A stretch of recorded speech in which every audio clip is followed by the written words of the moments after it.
Local councillor has just turned up. He's the leader of the borough council, and he's said he's come here to support them. Well, basically it was a 4-week sanction, and it was because I moved house. And the decision maker that it went off to decided that it wasn't a valid reason for me to be not doing my job search as far as they're concerned anyway. I did appeal it, which obviously not everybody knows you can appeal it, they'll just accept it, but you can appeal it, and that got overturned. So, yeah. In that period of time, when you were sanctioned, when you were appeals, you know, until you got it was roughly the 4 weeks that I was on sanction. Yeah, that I was on sanction for. Did you then get your money backdated? It was backdated, but obviously I did initially have to go that 4 weeks without any money, and that's relying on friends, people obviously lending me a £5 or a tenner here, there, scraping food together. So it's not good. No, I mean, I wouldn't obviously know about the appeal system, but you know what they should do. They should actually continue paying until, you know what I mean? Yeah. This appeal system. The way it's kind of gone at the moment, it looks to me, is guilty until proven innocent, and that's wrong. That's wrong, and that's completely wrong. Do you know what I mean? That's like they don't even give you a chance to explain yourself. It's just straight on sanction, and then if they can be bothered, they might hear your case. So when you were sanctioned, because you missed about that, did they get? So there was no like leeway. There was no opportunity. Well, I was sanctioned before they'd even sent a letter out to my house to say that I was on sanction. So I didn't know nothing about it. Went into the job centre.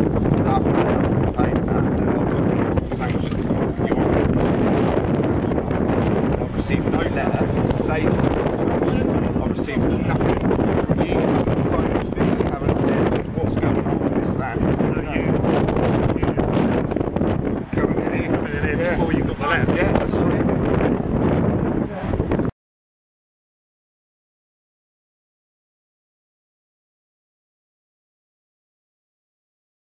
Request to have the decision challenged. You have to do that within a month of the decision sanction being placed. Okay? You make it on a phone call. Yeah. Everybody who's had a sanction. That's right. Well, ring that number. Yeah. And say, I want a mandatory reconsideration of my sanction. You have to do that within 1 month. Otherwise it won't work. Then they must. What will happen then is that phone call goes through. You go through to a contact centre first of all. Don't have a discussion with the contact centre. Don't even chat to them. Ask for the labour market decision makers. They'll put you through to them. Once you've gone through to the labour market decision makers, you want a mandatory explanation or a mandatory reconsideration of your appeal. They have to ring you back within 3 hours. If they do not ring you back within 3 hours, internally that gets escalated. And that mark goes against that individual who's supposed to ring you back in 3 hours internally. And they then will have to ring you back within 1 hour. Okay? So don't get angry with them. Alright?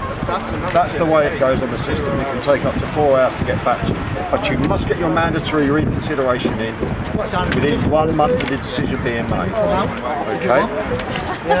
As for your voluntary work, I was absolutely right. The legislation clearly states failures for which no reduction is applied. The claimant's work search and work evaluations are subject to limitations under Section 4D in respect to a certain number of hours. Engaged by a charity or voluntary organisation or are a volunteer where the only payment received to them is pay.